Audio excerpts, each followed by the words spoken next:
everybody, and welcome to the Sportcat Daily Gazette. I got to push a few buttons here to keep us legal so I don't get arrested by the Australian police. If I can find the button to push. Well, I got a button here somewhere. Where is it? All my buttons have disappeared. What the hell? Here we go. Hold on. I got to figure this out. You're listening to a Dare Media Group and Mastiff Media radio station.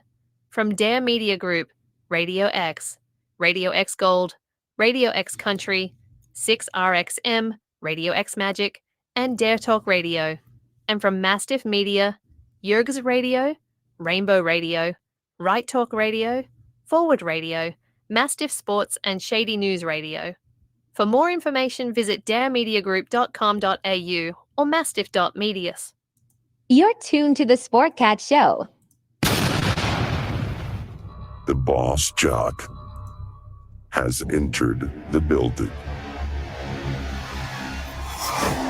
You are listening to the Sportcat Show. And here I am, ladies and gentlemen, boys and girls, children of all ages. Welcome to the Sportcat Daily Gazette. Come over and join us on YouTube. We have a great chat. We have Denise in the chat, and we have Chris, two of my super fans who keep me going and keep me on my toes. You can come over and join us. Come over to the YouTubes and find the Sportcat shows, the Paranormal Guys, and check us out and join in. And dude, hold on. I can't copy her voice very well. Like, oh, okay. I'm going to get them to do, I'm going to be doing an upcoming promotion where I'm competing with other podcasts, and I'm going to ask her to do the promo. We're going to be raising money for St. Jude's, and the winner that raises the most money gets there will be a special show, I guess, is the first thing. You get a belt and you get a prize, and I mean, it's not monetary. I think it's like a trophy or something.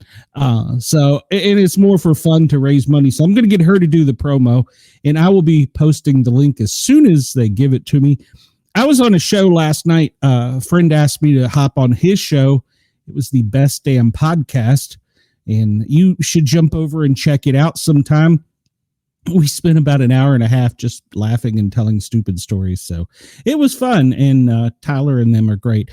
And it's a part of Casey's podcast network. So if you know Casey, it'll be fun. So, all right. Well, today was just a day I didn't want to get out of bed. I'm just not feeling it. And I don't know.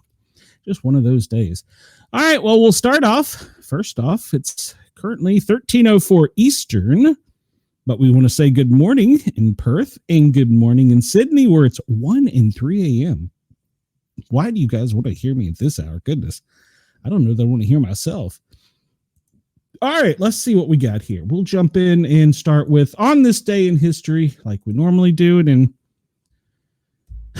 I didn't want to even read the news today. I just didn't want to read the news today.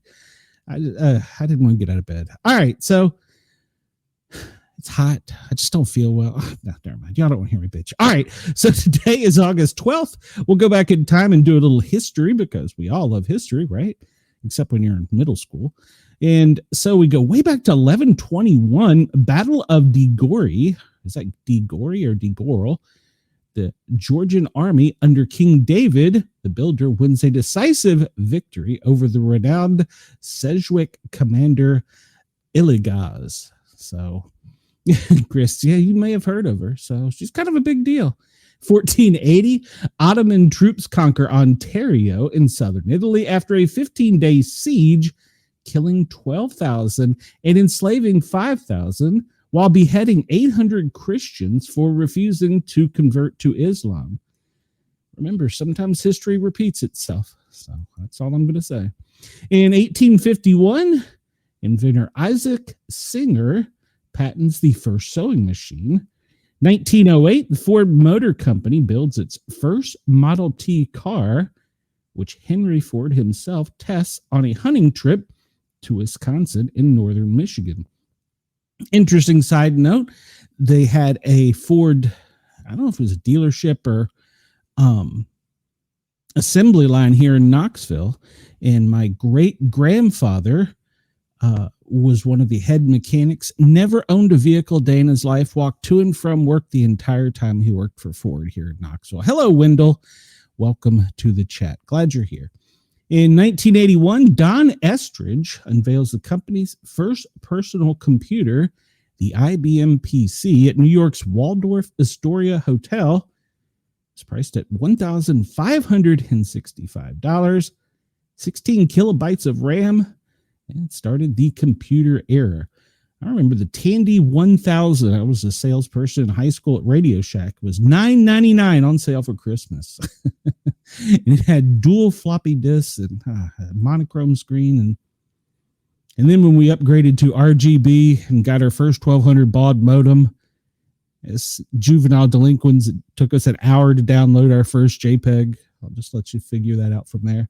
1927, silent film Wings, starring Clara Bow and directed by William A. Wellman, premieres in New York as the first film of one of two silent films to win an Academy Award. 1991, Metallica released its fifth album, which debuts at number 1 on the Billboard chart. 1964, Mickey Mantle's switch hits a home run for the 10th and final game in a game, with one going 502 feet. Wow, that's a long home run. I wonder what the world's record for the longest home run is. I should look that up sometime. Chris says 16 kilobyte of RAM was the size of a refrigerator back then. Yeah, the Tandy 1000 came in this big cube box that took both arms and it's heavy. Then there was a TRS-80 we had in high school, where it had the cassette player that hooked up to it so you could back up your work, and we had to write like a program that would like do simple calculations. Now you just push a button. Let's see. In 30 BCE, Cleopatra died by suicide. Oh, well, hopefully YouTube won't flag me for that picture. So, Egyptian Queen Cleopatra takes her own life. Forces are defeated by her Roman political rival Octavian. According to the legend, her husband Mark Antony died first after he stabbed himself, thinking Cleopatra was already dead. He told her to make peace with Octavian, but after the Roman leader refused her advances, she made a poisonous asp bite her. A poisonous ASP bite her and died rather than submit to his forces. What is a poisonous asp? I gotta know. That's gotta be a typo. Hold on, I gotta figure this out. Poisonous asp commonly refers to a venomous caterpillar, the pus caterpillar. Okay, didn't know that. There you go. She got bit by poisonous spider or caterpillar and died. All right, there you go. Now you know. In 1895, Minnie Dean is executed. New Zealand serial killer Minnie Dean is hanged after being convicted of infanticide. Earlier that year, she was seen boarding a train with a baby and a hatbox, then leaving the train without the baby and a suspiciously heavy hatbox, according to railroad porters. Police dug up her garden and found the bodies of 3 children. She is the only woman to be executed in the history of New Zealand. Interesting. 1939. Hey, we're going to have a little story about this in a bit. 1939, The Wizard of Oz premieres. It struggled to break even in its theatrical run. It's since become one of the most enduring classics in history. The world premiere took place in Octomowako. I probably pronounced that wrong, and I'm sorry, Wisconsin, based on L. Frank Baum's best-selling novel, The Wonderful Wizard of Oz. The movie delighted audiences everywhere with its vivid Technicolor scenes and musical number like Judy Garland's Over the Rainbow. According to the Library of Congress, The Wizard of Oz is the most seen film in movie history. Denise says the longest verifiable home run in professional baseball history was hit by Joey Meyer of the Denver Zephyrs in 1987. It traveled 582 feet, which is 77 meters, inside Denver's Mile High Stadium. Wow, that's a long home run. That's a beautiful, or it was a beautiful stadium. I haven't been there. 1944, Joseph P. Kennedy Jr. is killed. The older brother of John F. Kennedy is killed during a World War II mission as Operation Aphrodite. 1967, Buford Pusser's wife is murdered. Buford Pusser's wife, Pauline, is murdered while investigating a disturbance out of town. Buford Pusser was a sheriff in Tennessee known for his crackdowns on crime and corruption. After his wife was fatally shot while tagging along on her husband's work call, he became hell-bent on getting revenge. He identified 4 people responsible for the attack, and as time passed, 3 would die under, quote, mysterious circumstances. He would never be connected to any of the deaths. He joined his wife in 1974 after dying in a car crash. 1990, history's most complete T-Rex is discovered. I just can't talk. Explorer Sue Hendrickson comes across the most complete fossil of a T-Rex ever discovered during a commercial excavation trip in Faith, South Dakota. Named Sue after its finder, the T-Rex is around 40 feet long, 13 feet tall, and probably weighed around 18,000 pounds when it roamed the earth. More than 90% of Sue's remains have been found, and the creature is displayed in the Field Museum of Natural History in Chicago, Illinois. Hey, there you go. I discovered later in life that every time we went to the Smithsonian's and we saw all the bones and relics, that they were all fake, that they keep the real ones in a vault hidden somewhere. Governments always find new ways to get rid of those Kennedys. Well, yeah, that's true. All right, so today in history, it's Julian Fry's Day. What the hell is a Julian Fry? I'm a Fry fan, so I got to check this out. Julian, I'm probably saying it wrong, Fry's Day is on every August 12th. Everyone fries up skinny sliced potatoes for a delicious, crunchy treat. We love food holidays of all kinds. Cut into thin, uniform matchsticks, Julian fries tend to be crispier and are often called shoestring fries. It's no surprise that this delicate and precise cut is a French favorite. Just look to the 1722 edition of Francis Mazelot's La Something or Another, the oldest written reference to the Julie cut. Interesting. I was thinking where they were going with this, that looks surprisingly to me a lot like Waffle House. What do they call them? Hash browns. That's what that looks like. I guess they're bigger, but that's what it looks like to me. And if anybody's curious, I like them scattered, smothered, covered. It's National Vinyl Record Day, and that's making a comeback with some pop, I understand. It's National Middle Child Day. Well, I'll have to call my daughter Paige and give her some love. And let's see. It's International Youth Day. Well, I hit the button. So it's International Youth Day. All right. Well, good. Now let me figure out how to get out of the screen. Maybe I can. Yeah, I got a show to run. You think I know what I'm doing here. It's Glorious 12th. Okay, I'm sorry. That's a chicken. What the hell is a Glorious 12th? Glorious 12th is a holiday that is celebrated every August 12th. It marks the beginning of shooting season for the red grouse, and it's considered to be one of the busiest days in shooting season. On this day, there's usually a large amount of game hunted and shot. The red grouse is usually farmed for shooting, which results in their unnaturally high population. They are susceptible to disease outbreaks, which causes a fluctuation in their numbers yearly. Whenever the 12th day of August falls on a Sunday, it's always postponed until the 13th. English law forbids game bird shooting on Sundays. Interesting. Different animals have different starts to their opening season. Most open beginning September 1st. With the woodcock and pheasant, they have their day October 1st. I thought it was a chicken. So, all right. I'm holding this show up, ain't I, with my non-technical abilities today. I need to move this so I can see. Let's see. It's IBM PC Day. We discussed that. Middle Child Day. I'll say hello to page. And ironically enough, it's Milkman Day, so we've always said she may have come from the milkman. It's Mother's Day in Thailand, National Gooey Butter Cake Day. Now, see, if Mom was here, I would ask her about that. We talked about the fries. We talked about its final record day, and it's World Elephant Day. Chris says shoestrings that are short wouldn't be shoestrings that are that short wouldn't be very effective. Exactly. That's why it looked to me like it was hash browns.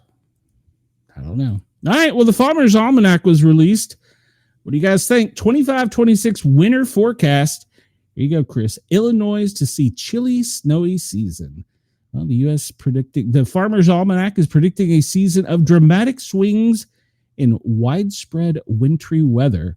For those who are sick and tired of the heat, yes, I'm very sick and tired of the heat. In my mom's attic, it's very hot. This may be good news, but for the others who hate the yearly drop in temperatures and onslaught of snow, the forecast may be daunting. Well, here's what we know. Illinois is going to face cold, snowy winter season. The winter doesn't officially begin until winter solstice, 21 December. The Farmer's Almanac is predicting a chilly, snowy season for much of the country. The 209th edition of the Almanac forecasts the chill snow repeat weather patterns for 25-26 winter season. And we see here on the map, on the northwest, chilly and wet. In the southwest, average wet temperatures. Looks like the center of the country there is going to be hammered. Very cold, very snowy, cold and wet in the Texas Panhandle, up in the Great Lakes, Chicago, Ohio Valley. Looks like you're going to be a little cold and snowy. My son up in Vermont, cold and snow-filled. And in the mid-Atlantic and deep south, average temperatures and wet. We could use some wet right now in Knoxville. It hasn't rained in weeks.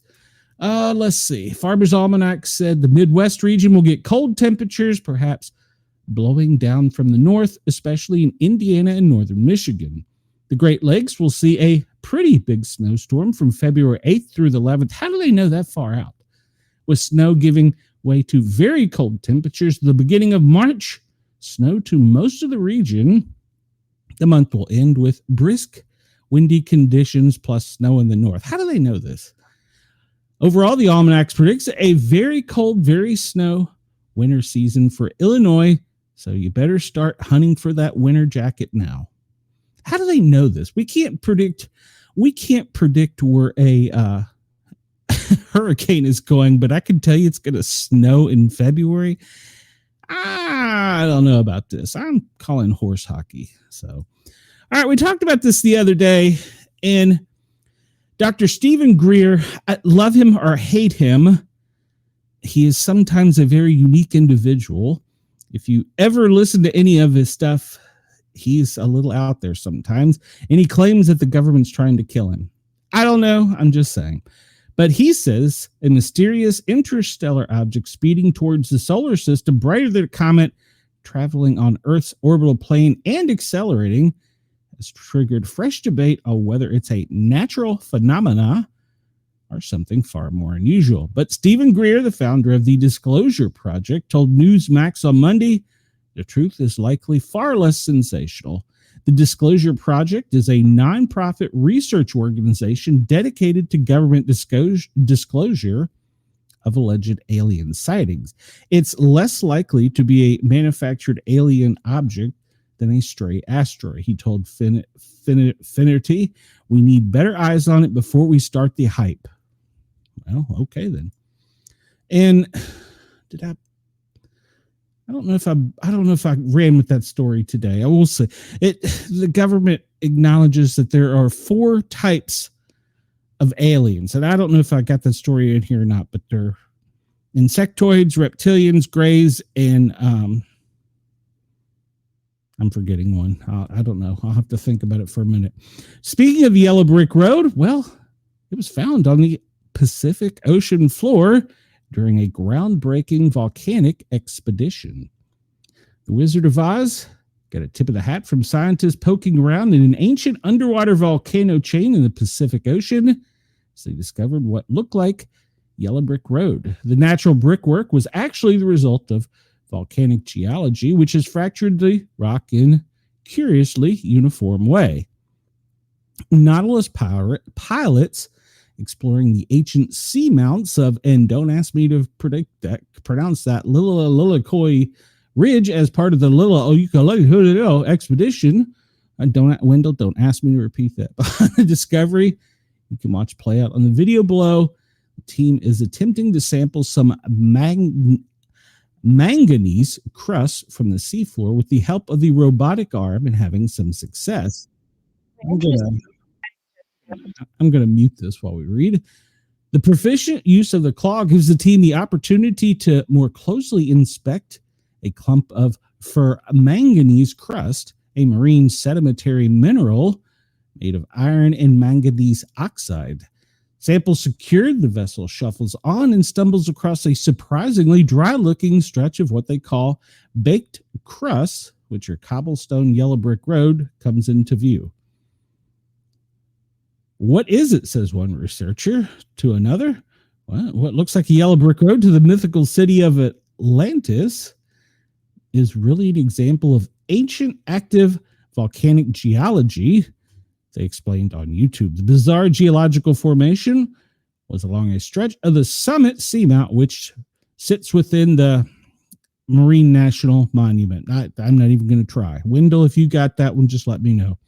At first, it looks like a patch of dried lake bed, but has since been identified as hycalocite, which is a type of volcanic rock. Let's see if we can just zoom forward here and see the yellow brick road, because that's what we're here for. We're here for the yellow brick road.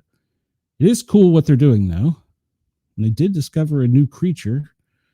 Oh, where's the yellow brick road? I don't see a yellow brick road. I somehow feel cheated in this YouTube video, as most of my viewers do. Okay, we're coming up on it here. There you go. That is what they're calling the yellow brick road. I wonder how deep that is. That's got to be pretty dang deep under the ocean. Beautiful. There's some kind of sea life we don't, and there it is. Some kind of sea life we don't understand yet. And there is the yellow brick road.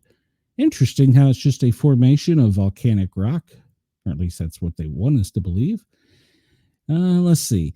The delight of the pilots while making the strange observation is palpable, but it's no doubt an emotion they'll have to get used to as the exploration of the seamounts in the first ever survey of the underwater region here. They're hoping to understand why perplexing split exists in the seamount trail, but who knows what they'll find along the way. This is the same expedition that captured incredible footage of a swimming headless chicken monster.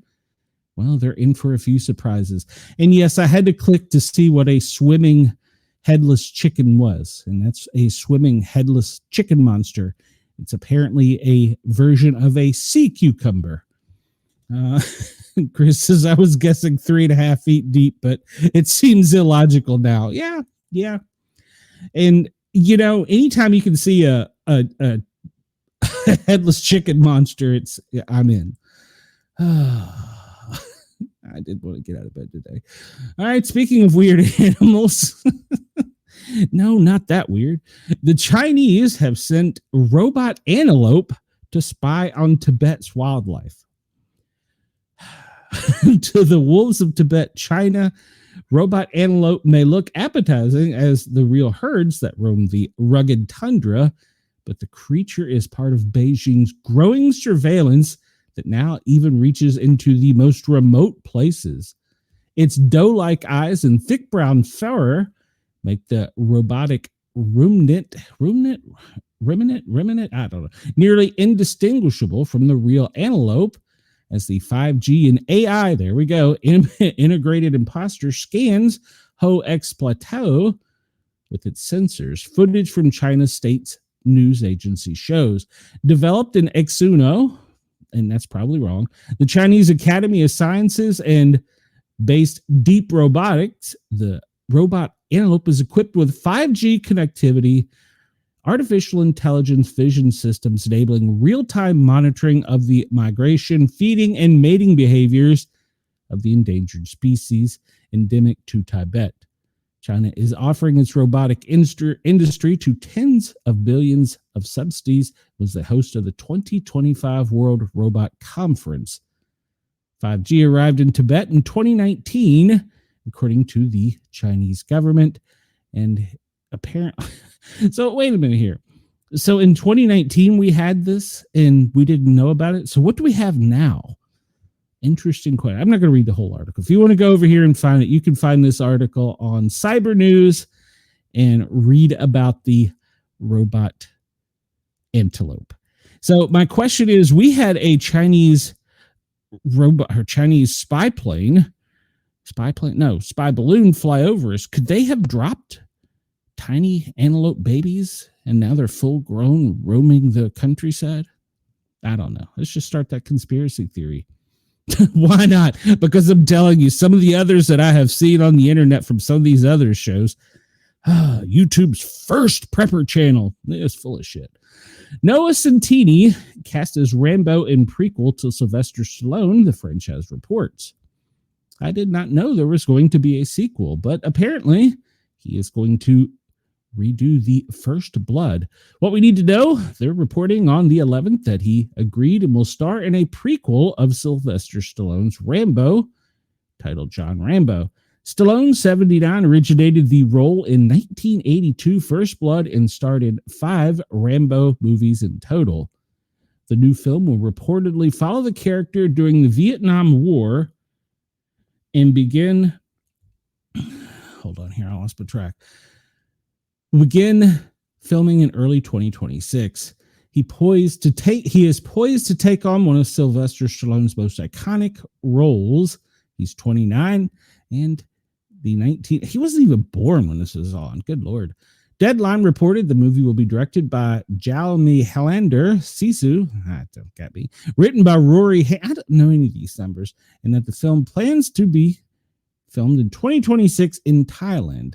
No details have been made available yet regarding the movie's story, but it's reported that will serve as a Vietnam War set origin story for the 79-year-old Stallone character, who is introduced as a traumatized veteran who gets into violent confrontations with small-town police and sheriffs. That's so old, I've forgotten what the hell the movie's about. First Blood ultimately spawned 4 sequels that gave the series the iconic Rambo title. Stallone himself directed 2008's Rambo, the 4th film series, and returned one more time in 2019, The Last Blood, which saw Rambo travel to Mexico to save his niece after she is kidnapped by the cartel. Stallone has expressed an interest in seeing a prequel made as far back as 2019, and he's always thought about the character when it was 16 or 17. I hope they can do a prequel. He was the best person you could find, Stallone said of his idea. He was the captain of the team. He was the most popular kid in school, super athlete. He was like Jim Thorpe and the war that changed him. If you saw him before, he was like the perfect guy. So there you go.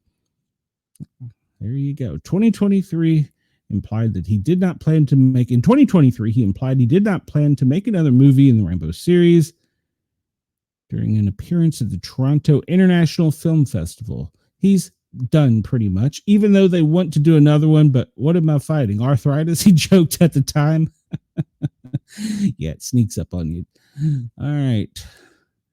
This comes to us from the Smoking Gun. DJ trades wheels of steel for bars of iron.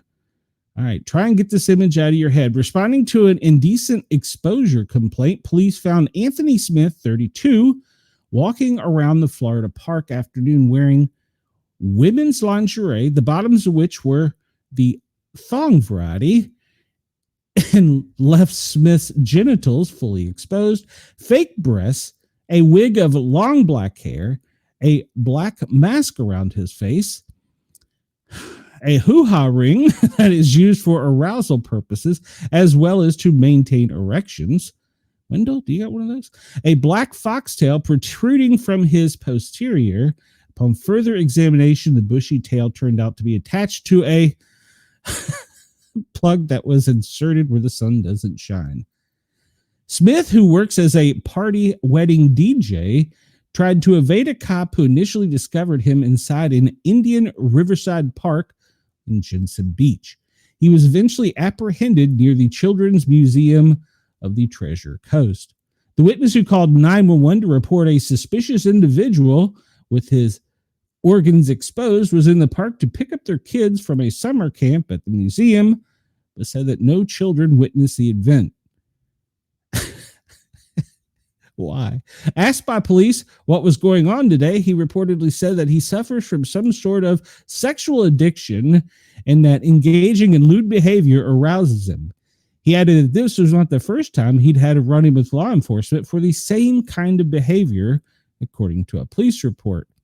He was convicted in 2017 of indecent exposure, resisting arrest after he was spotted naked, pleasuring himself in public. In post-arrest comments, he reportedly said he does not see this as pornographic. Smith said he does this because pornographic materials do not suffice his sexual desires, and he does not want to violate his morals by having sexual relations before marriage or by using a female solely for sexual purposes. He was sentenced to 6 months in jail in 2017, told the arresting officers that he had been arrested twice in the past for committing this act, charged with one count of exposure sexual organs and resisting arrest, both misdemeanors. He was booked last week in the county jail. He's being held in advance of a court appearance. According to court records, he resides in a Stewart home owned by his parents. Shocker. His DJ Film, which has been accredited by the Better Business Bureau, operates with firm. His DJ firm, which operates in that residence and has got a good rating with the Better Business Bureau. Well, I hope some of my listeners go to Google review and give him a horrible review. Why was he out? Why are people like this out? I don't understand that. I just don't understand that. We're going to talk about a couple of them today because, well, let's see. We'll get to them in a minute. So we'll cover this real quick. The Nevada court apparently clears way for former Raiders coach John Gruden to return to the NFL. Make it bigger. What are you doing? A Nevada court apparently cleared the way for a 2021 lawsuit by former Las Vegas Raiders coach John Gruden to proceed against the NFL after Commissioner Roger Goodell alleging that a malicious and orchestrated campaign was used to destroy his career by leaking old emails he had sent that included racist, misogynist, and homophobic comments. Good Lord. In 2022, the NFL appealed to the Nevada's High Court. Okay. High Court after a judge in Las Vegas rejected league's bid to dismiss Gruden's claim outright to order out-of-court talks through a arbitration process that would be overseen by Goodell. The Supreme Court's ruling 5-2 said the arbitration clause in the NFL Constitution is unconscionable and does not apply to Gruden as a former employee.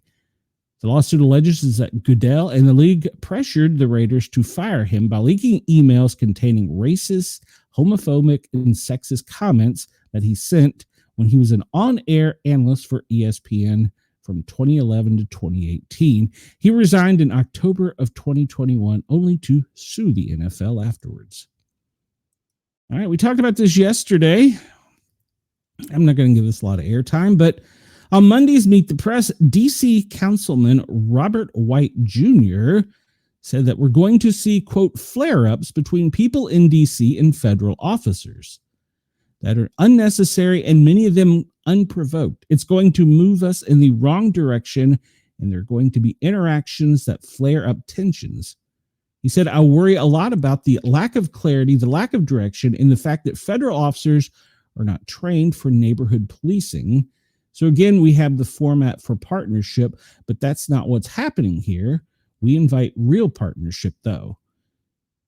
He was then asked, do you think their presence makes the district safer? He said, I think we're going to see a lot of moving backwards. I'm hearing from residents who are scared. There are going to be interactions that flare up tensions that moves us in the wrong direction. So to answer your question, I think we're going to see flare-ups that are unnecessary and unprovoked, and it's going to take us in the wrong way. It's not good for people who live in D.C. or visit here. All right, well, I want to comment on something about this from being inside public safety. Federal officers are not trained. No, I don't want that. Federal officers are not trained for neighborhood policing. Disagree, because most federal officers require at least 2 to 5 years of police work before you can apply for a federal job. You can't just walk in and get any of these jobs. It doesn't work that way. So he is inaccurate in his statement. All right. Alaska was once a full-fledged Russian colony. Now it's hosting a Russian-U.S. summit. And Russia lost a war in Crimea in 1850, leaving the country deep in debt. To ease the burden, Russia cut a deal with the U.S. government, selling its colony of Alaska to Americans. Now, President Trump and Russian leader Vladimir Putin will hold a summit Friday in Alaska to discover another difficult and costly Russian war involving Crimea, one of the territories Russia has captured in its fight with Ukraine. The decision to meet in Alaska appears mostly practical. It is where the U.S. and Russia almost touch, separated by just a mere 55 miles in the Bering Strait. Yet beyond geography, there's also symbolism and a fascinating shared history. Alaska was a full-fledged Russian colony from 1799 to 1867. Some Russians, including Kremlin envoy Kirill Dmitriev, are pointing to that period on social media, posting photos of Russian Orthodox churches with their onion domes that were built in Alaska in the 19th century and still stand. Some Americans might know that we bought Alaska from Russia, but they don't necessarily know it was a real colony, said Lee Farrow, a history professor at Auburn's University at Montgomery. The author of Seward's Floyd, a new look at the Alaskan purchase. It wasn't just a piece of territory the Russians stuck a flag in. They had a strong presence as well as in California. Did not know that about California. Farrow was referring to Fort Ross, an outpost the Russians established, which is now part of Sonoma County in Northern California. It was sold for pittance. To sell Alaska was the decision to sell Alaska was motivated by the decision to pay off the need to pay off the war debts accumulated during 1853 to 1856 Crimea War, which Russia lost to the combined forces of Britain, France, and the Ottoman Empire.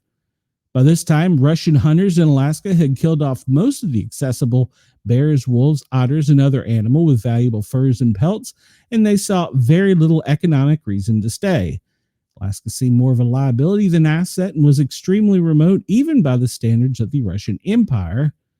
It was sometimes called the Siberia's Siberia.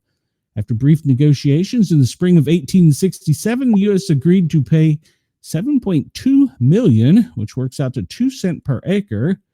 Alaska covers more than 500,000 square miles and is the largest U.S. state. The agreement come to be known as Seward's Folly, a reference to Secretary of State William Seward, who negotiated the deal under President Andrew Johnson. Critics called the Alaskan frozen wasteland, though Farrow said that description was inaccurate then and now. The deal attracted relatively little attention in the U.S., even though the country was rapidly expanding westward. The purchase provoked a bit of squabbling in Washington, with some newspaper arguing against it, but it was never a major political issue.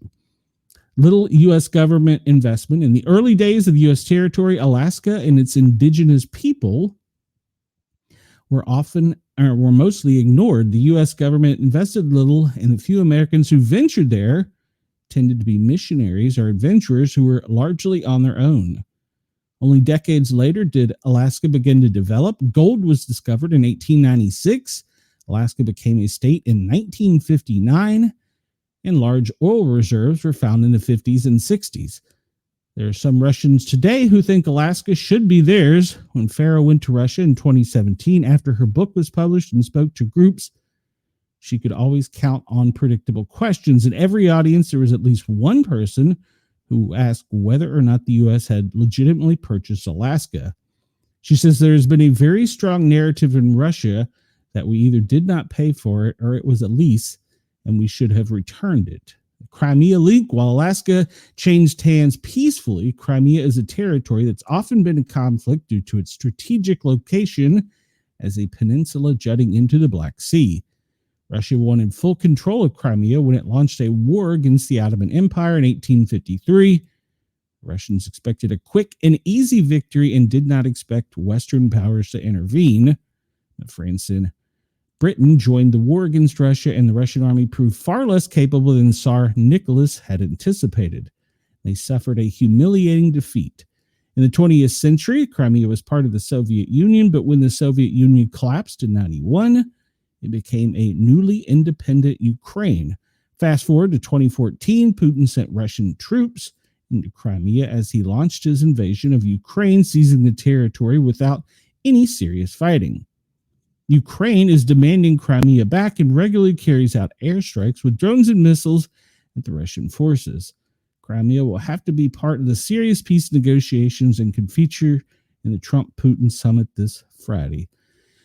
And by the way, apparently Trump did refer to Alaska as he was going to Russia. Yeah. You just can't make these headlines up some days. And let's see here. Let's get back to here.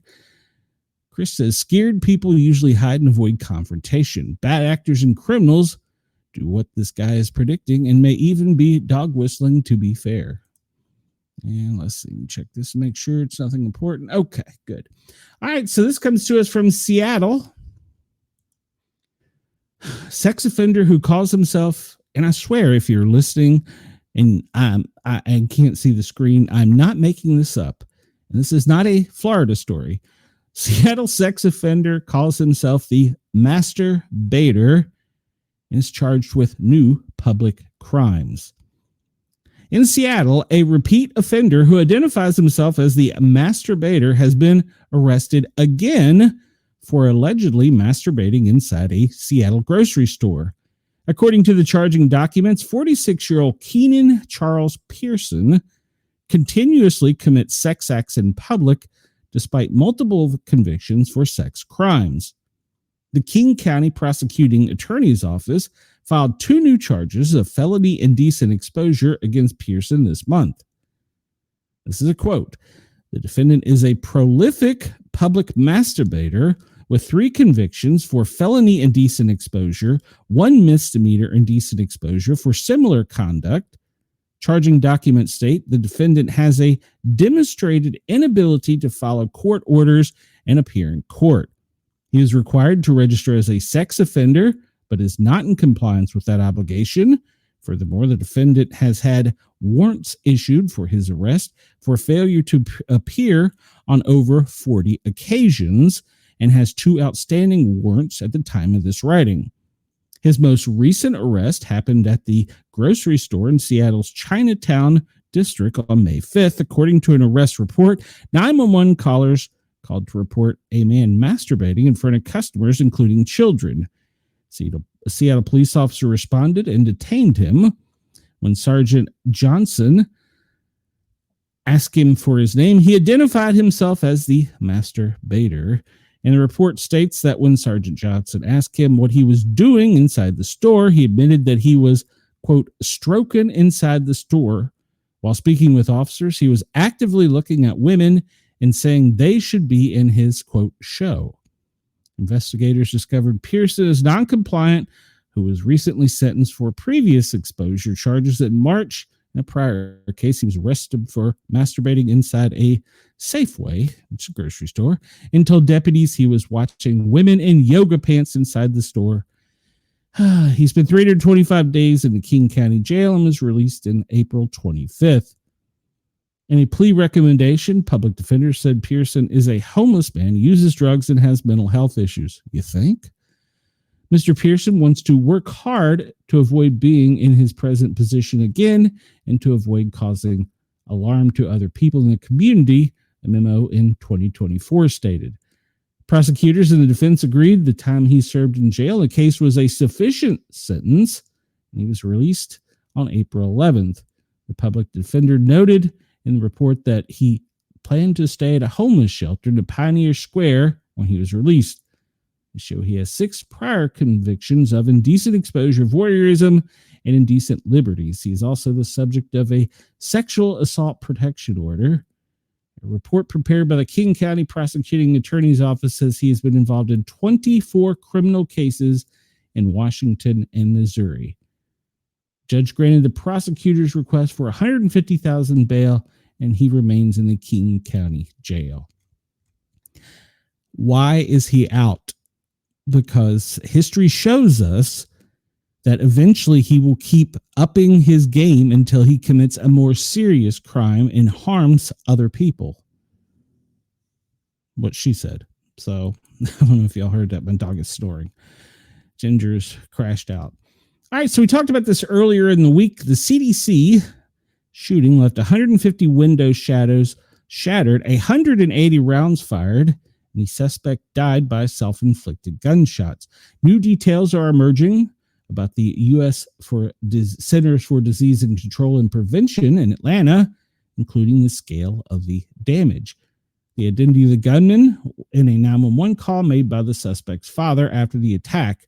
They say 30-year-old Patrick Joseph White of Kennesaw fired more than 180 rounds, shattering about 150 windows and doors across multiple buildings on the CDC campus. Some bullets pierced, quote, blast-resistant glass, sending shards 30 to 60 feet into rooms. The buildings housing the CDC director office sustained the most bullet strikes, though it's unclear if her office was directly hit. The facility's main guard booth was also damaged. More than 500 shell casings were found, 5 firearms, and about 200 rounds impacted the building. It was revealed that the weapons belonged to the suspect's father. Weapons were secured, but he forced himself into the safe where they were stored. CDC authorities say a confirmation photo of the suspect will be released soon. Got it here in just a sec. It has been confirmed that the suspect died of a self-inflicted gunshot wound. Officials said it would take weeks or months to clean up the facility. HHS Secretary Robert F. Kennedy Jr. visited the site Monday, met with Officer David Rose's widow, and surveyed the damage. If you recall, Rose is a DeKalb County police officer who was killed while responding to the shooting. The suspect's father told Cobb County 911 dispatcher he suspected his son might have been involved after he couldn't reach him. DeKalb County police said his son left a note apologizing and expressing frustration that his multiple attempts to call 911 in DeKalb went unanswered. A CDC employee also speaking out, with some saying they have long felt vulnerable due to the, quote, anti-vaccine rhetoric. One employee who asked to not be identified told CBS they were walking to their car when they heard the distinctive pop, pop, pop of gunfire and knew to get to safety. They also described the attack as shocking but not surprising. Rose's mother, speaking publicly for the first time, said she is still numb from her loss and believes his son would have put his life on the line for anyone. And WSB released right before we went on air that the GBI, the Georgia Bureau of Investigation, released a photo. This gentleman right here, he doesn't look 30. Patrick Joseph White from Cobb County. He opened fire on the CDC Friday during the shooting. Officer Rose was shot and killed. So there's Officer Rose, who I'd much rather give more press time to. And at DeKalb County Police Headquarters, there is a cruiser and roses and a memorial and flowers and many people in the community mourning. So, yeah. I will give more time to Officer Rose and his family than I will the bad guy, but I said that everybody needed to at least see the jerk. So, all right, we'll move on here real quick. All right, so this comes to us from the U.S. Sun, and it's another shooting. And it's at a Target in Austin, Texas. And apparently, at about 2:23 yesterday, they said there were people found dead from gunshot wounds. A third victim was transported to a hospital where they pronounced dead. and said the suspect, described as a 32-year-old male with a history of mental health issues, carjacked one of the victims in the store parking lot, and then fatally shot them. The suspect fled the scene and wrecked the stolen vehicle and ran into a Volkswagen dealership. According to the police chief, the suspect carjacked another vehicle at the dealership and sped off. They tracked the suspect down to Southeast Austin, where he was arrested after being tased by officers. Details about what led up to the shooting have not been disclosed. The Austin police chief said that the suspect has a rap sheet. Our thoughts are with the officers and EMS and fire that had to come and work here at this scene. Forensics, everyone knows, doing it at the scene. Fourth person was treated on unrelated injuries. So I'm not giving this story a whole lot of time, but it is once again yet another shooter. We seem to be having plenty of these. Well, if you're in Miami, this is a happier story. For my Key West fans and my Miami listeners, this comes to us from the Miami News. This comes to us from the sex dating list venues. The headline is "The Best Places for Public Sex in Miami." Yes, you heard me correctly. A newspaper is publishing best public places. If we put aside our social constructs and programming, we're all just animals at our core. Our species is sustained like any other. We eat, drink, sleep, and mate, so it's not that at all surprising some among us have the urge to practice the latter in public, just like the rest of the animal kingdom, and to our natural surroundings, which we're the most beautiful place on earth, the splendor of nature at our doorstep, tan bodies roaming the streets. Sex is almost literally in the air here. Is public fornication legal? Of course not. So we technically can't encourage anyone to whip it out at Flamingo Park after sundown. But our readers have input and apparently expertise on this topic. So we've compiled a list of the local places to get it on for all the budding and established exhibitionists out there. Here are the best places in public to get your freak on in Miami. And I hope that the police are listening to this. The alley behind Factory Town. My first thought at this reader submission was gross, but then my second thought, I was like, I get it. Most of the time, if you're venturing to Factory Town, you're leaving around sunrise with several substances swimming in your system. Maybe it's of the romance of an abandoned construction site, the visceral thrill from an all high-octane EDM, or perhaps you're still rolling your face off. Whatever the reason behind your sexual surge, make sure to wear rubber. The beach. While this is a classic South Florida location for public hookups and open-air playtime, if you will, public beach sex needs several disclaimers. During the daytime, there are families around, so just don't do it. At night, it can be dodgy. Some people think the sand is the most significant risk, but that's what lifeguard stands and towels are for. What? The truth is, you never know who might be trolling the beach at night, so please strip down at your own risk. Yes, there is something magical about the way the moonlight sparkles over an inky sea and the crashing waves muffling your little moans and memories, but staying safe is also important. I swear I can't make this up. Cemeteries. It's giving Morticia and Gomez Adams, if that's your kind of thing. Public sex can be risky, but at least here, the people around you can't rat you out. Bring a pillow and some incense to set the mood and try to avoid grandma's plot. That generation can be so judgmental. An added bonus, if you're here after dark, there's a pretty low probability strangers will just happen by. Okay. Gym, steam rooms, and sauna. Okay. Sweet muscles, testosterone, steam. It's a perfect PDA on steroids for voyeurism, if that's your speed. One reader summed up his odds of cruising at the gym this way. It's hard to go to the sauna at the gym and not get a BJ. You have to admit, if you're struggling to get to the gym, that's a pretty great motivating factor. Okay. Hiking trails. This suggestion allows you or your lover become one with each other and with nature. Smell the grass between your toes and leave your, seeds behind to take the rightful place in the circle of life. Choose a quiet spot off the trail and slather on the bug spray.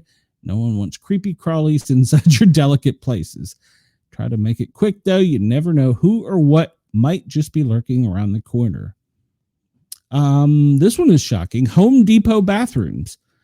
Well, apparently it's a real verifiable thing. Cavernous spaces and fluorescent overhead lighting just get some people going. Perhaps the primal thought of nail guns drilling into drywall. Maybe it's all the hammers and screws. I really don't know. Try it and report back. Don't report back to me, please. The library, as an author, I really can't endorse this one, but since multiple people recommended these hallowed grounds, libraries made the list.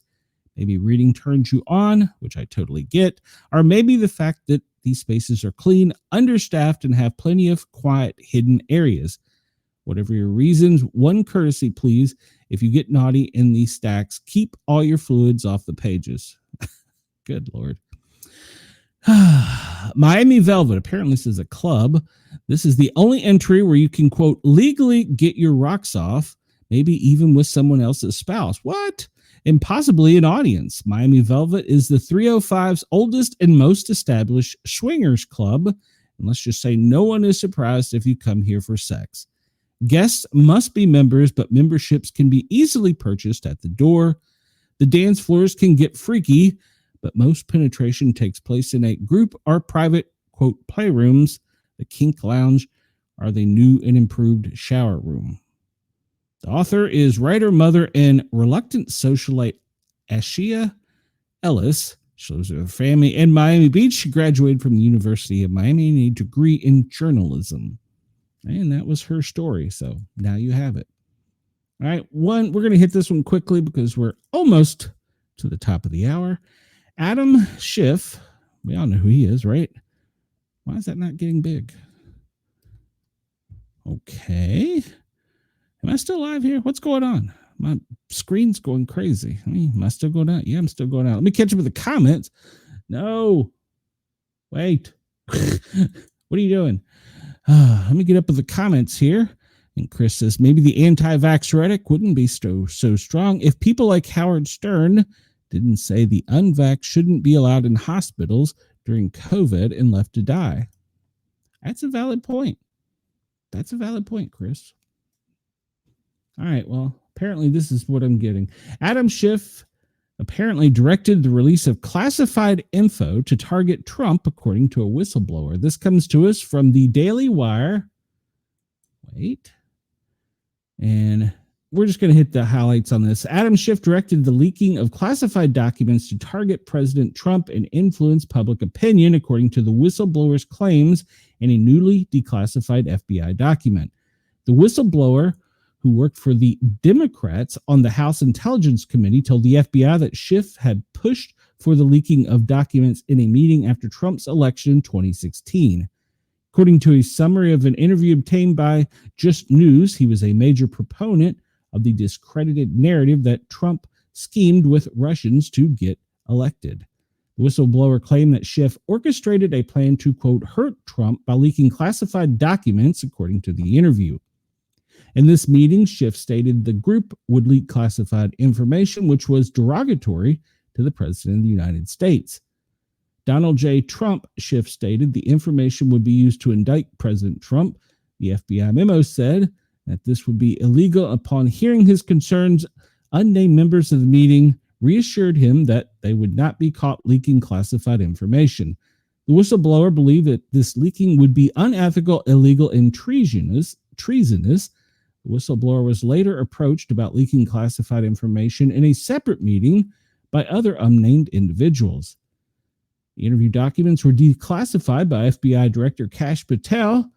We found it. We declassified it. Kash posted on X. Now Congress can see how the classified info was leaked to shape a political narrative and decide if our institutions were weaponized against the American people. Over the course of several years, the whistleblower conducted multiple interviews with the FBI, which were then summarized by the agent who conducted the interviews in a series of memos. And you can read this whole article, but apparently this was an ongoing thing for several years. And yesterday, if you followed it, Nancy Pelosi tweeted out that it was a bad thing that Trump was taking over. And apparently the Capitol Police Chief had a response for her that was, quite interesting. So if you're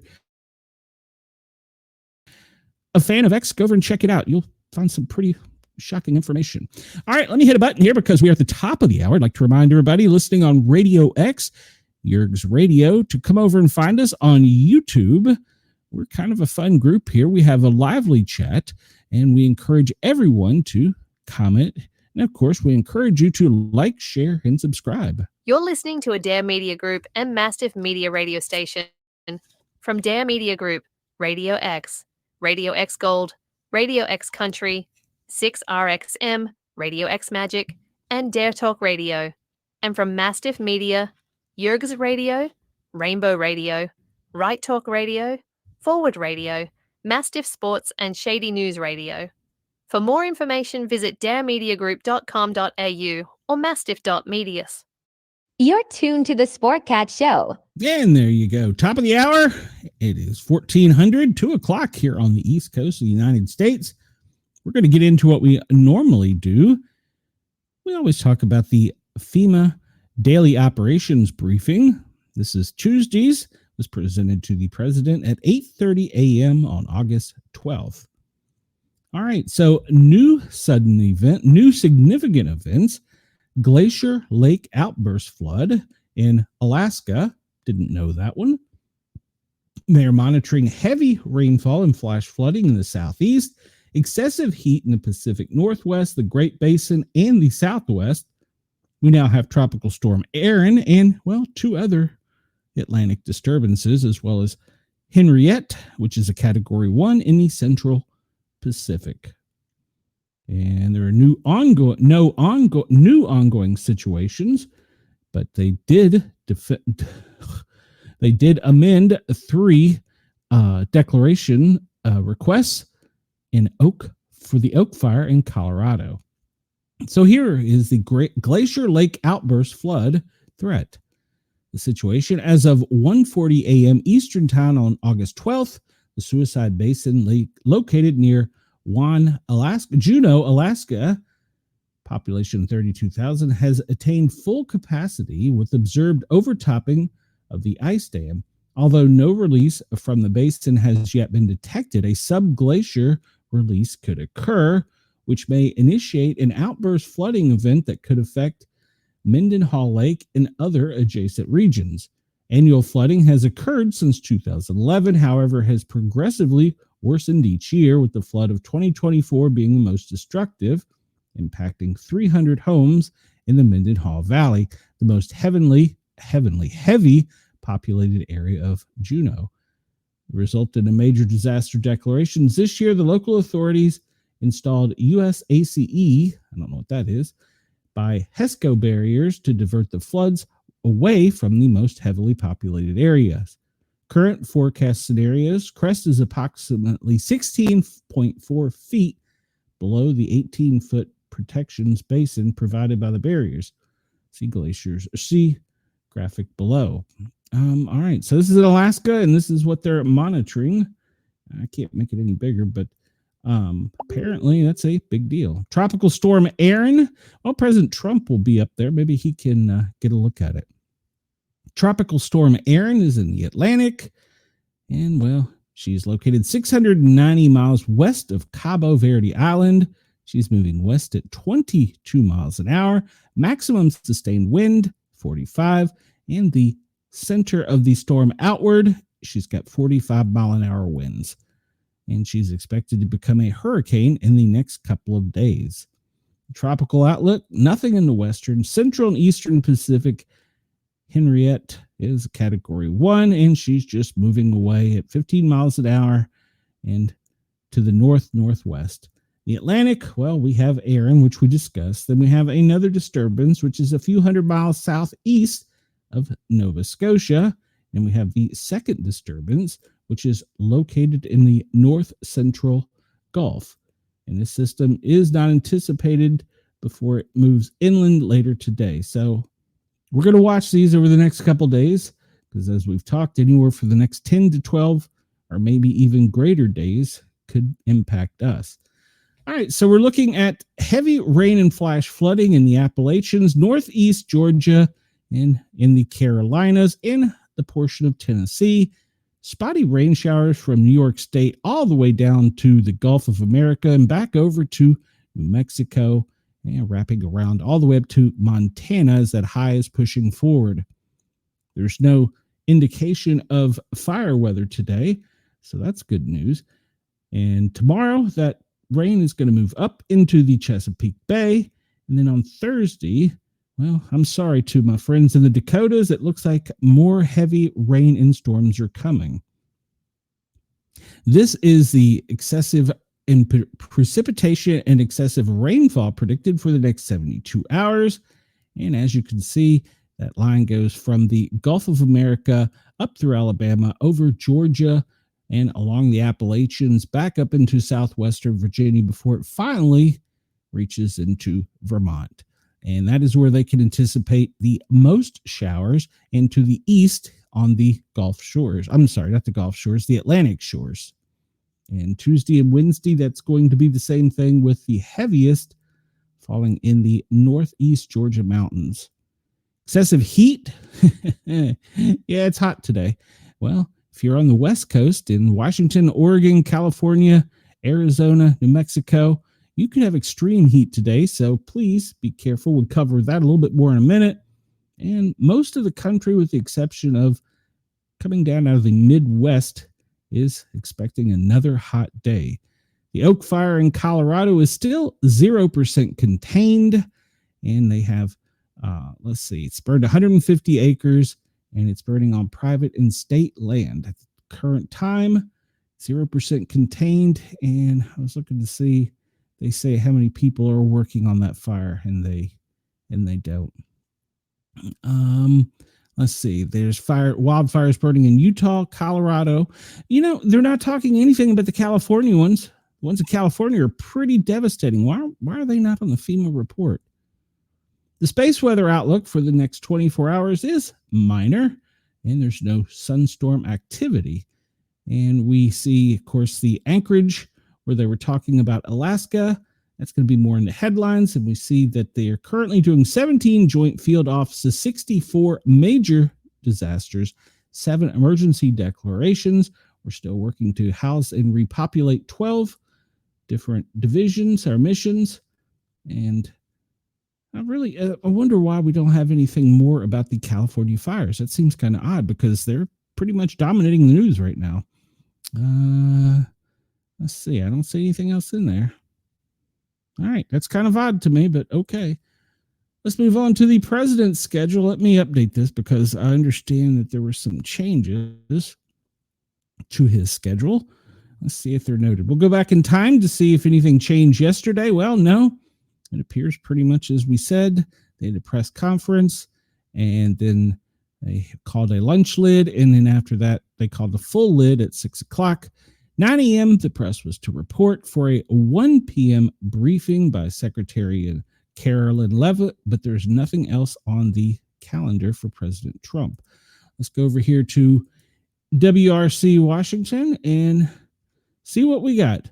All right, 40 minutes ago, Trump is threatening a lawsuit against the Federal Reserve Chair. Seems like that's been an argument going on for a while now.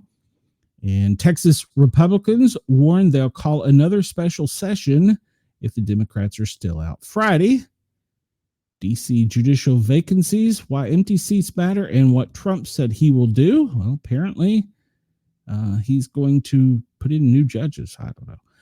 Bowser meeting with Bondi. Bowser is the mayor of D.C. She's meeting with Pam Bondi about the D.C. police takeover. The D.C. police takeover was actually approved by the union, the police union. Don't understand why this is a story, but Pete Hegseth belongs to a arch conservative church network. I don't know what that means, but apparently it's the Communion of Reformed Evangelical Churches. And he made headlines when he shared a video on social media about it, showing its pastors arguing women should not have the right to vote. Oh, this is the story that Jurgs was running with. Okay. And National Guard troops arrived in D.C. amid the police takeover. Now, remember, these troops are only going to be deployed if necessary. But the DC National Guard, the members are reporting. They've got their backpacks, sleeping bags, and they are reporting to the DC Armory this morning. And according to this, Trump has reacted to an inflation report saying the Fed must now lower rates. And they discuss what is cashless bail and what changes they want to make in DC. Consumer prices rise 2.7 annually in July as Trump's tariff drive up inflation, according to the WRC. Trump and Vance will meet virtually with Zelensky and European leaders tomorrow. And they discuss DC crime statistics. You can go check that out. National Guard troops did arrive, and Trump moves towards taking over Washington are unprecedented. DC historically majority black population wasn't electing its own city mayor until 1973 when Republican President Richard Nixon signed the Home Rule Act. Measures still left significant power to the president and Congress, though no president has exercised the police powers. Section 740, the Home Rule Act, allows for the president to take over Washington's Metropolitan Police Department for 48 hours and possible extensions to 30 days during times of emergency. No president has done so before, according to Monica Hopkins, the director of the ACLU. It was immediately clear how long the takeover might last or exactly what it might mean. And there's a lot of shows going wrong YouTube right now talking about this, and they're saying there's something else coming. Now, I'm not necessarily agreeing with this because I don't know, but okay, I was reading something a listener sent in. Yeah, I saw that, Chris. We may cover that if we get a few moments. But there's other shows suggesting that this might be something that the government knows that we don't. If you look around Washington, D.C. at this time, a lot of the legislators are out of town. They took an early recess, and this is odd timing, according to some. So that's being floated around. I don't know that there's any truth or validity to it, but we will certainly keep our eyes on it. So this is the National Weather Service prediction. This is pretty much the same as we talked about. With today, we see the heaviest of showers right there along the Tennessee, Appalachia, Georgia, Carolina border, but pretty much all of New York to Florida, back over to Texas, and up to almost Minnesota can anticipate spotty showers, and to the west in Montana and Wyoming can anticipate spotty showers. Tomorrow, the Dakotas will have the heaviest severe thunderstorms once again, and that'll go down into Nebraska. And that low is going to move up the coast where the rain that we are getting today will be in Southwest Virginia.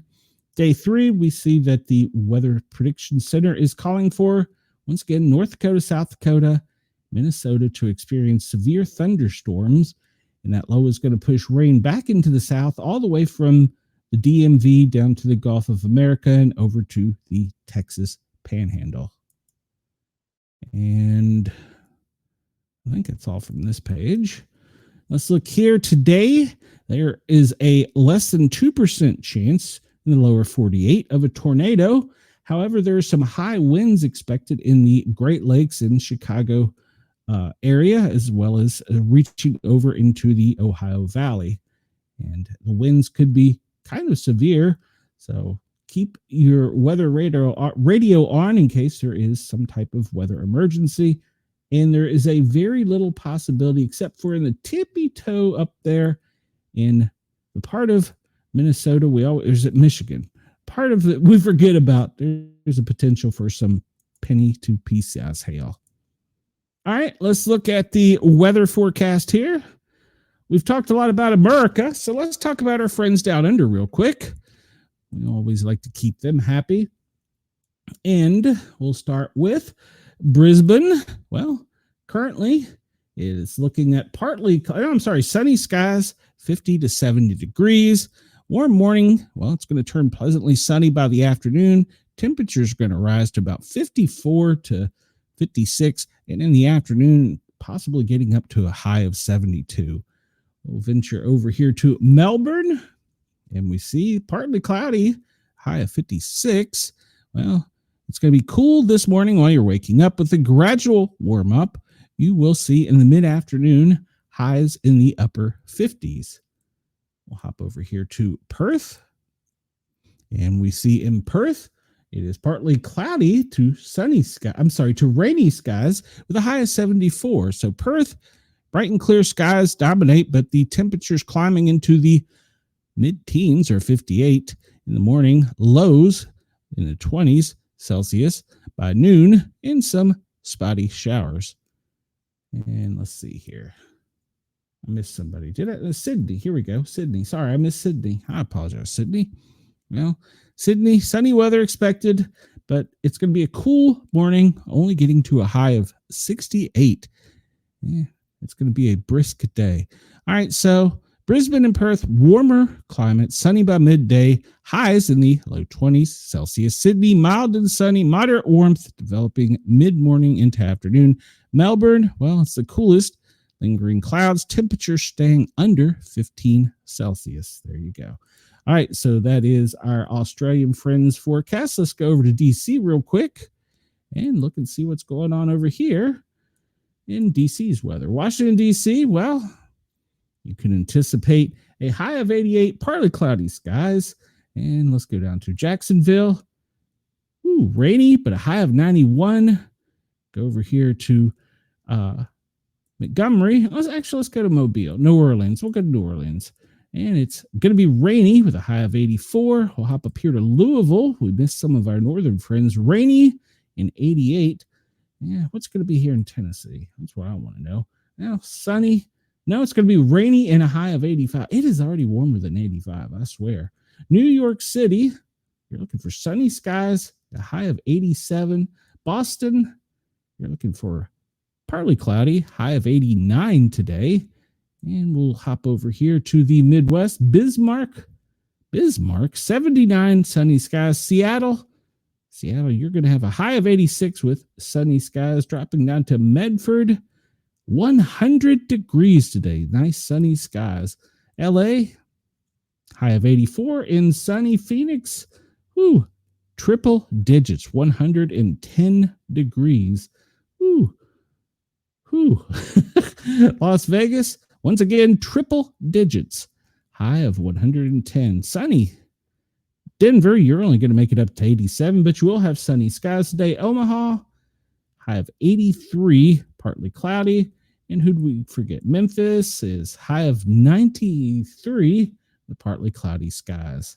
There you go. There's the forecast for today in most cities. Let's look at current weather map and see what we got here.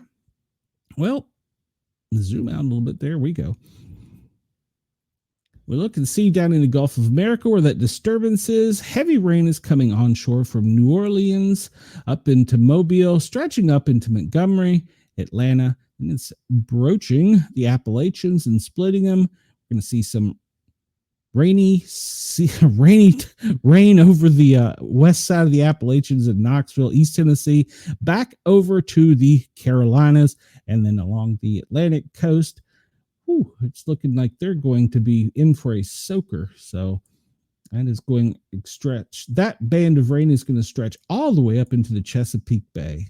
Let's see. Why is this not showing warnings? Well, let's just jump over to warnings and see what's going on. Let's see. This is the international radar. Sorry. Doesn't look like there's much rain right now, except maybe a little bit there north of Melbourne. A little bit of rain, spotty rain there. We'll zoom out and look over it to see if there's any difference on this one. It doesn't appear to be. Do we get a look at the disturbance? The one disturbance down in the Gulf of America. That other one's way back here.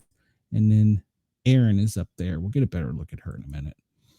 All right. So Michigan special weather statement. That's where we were talking about today. Radar is tracking a strong thunderstorm near Marshall, moving at 25 miles per hour. So if you're in that area, have your weather radio on. Oh, there's the test message again. I don't know why they do that. I really don't. I should message them and ask why they do. So we have heat advisories for the New England area, Maine and New Hampshire, heat advisory, Indiana special weather advisory, flood advisories in the Carolinas, flood warning in Missouri, dense fog in Alaska. Red flag warnings. There are some red flag warnings, even though they weren't reported in Idaho on the National Weather Service's report. And severe heat in Arkansas, Mississippi. And, well, we also talk about it up into Maine. It's going to be hot, too. We're looking at areas up in Maine with a heat index value of 98. And they don't normally get that hot up there. So they're going to be warm. Washington, well, there's a heat advisory in Washington.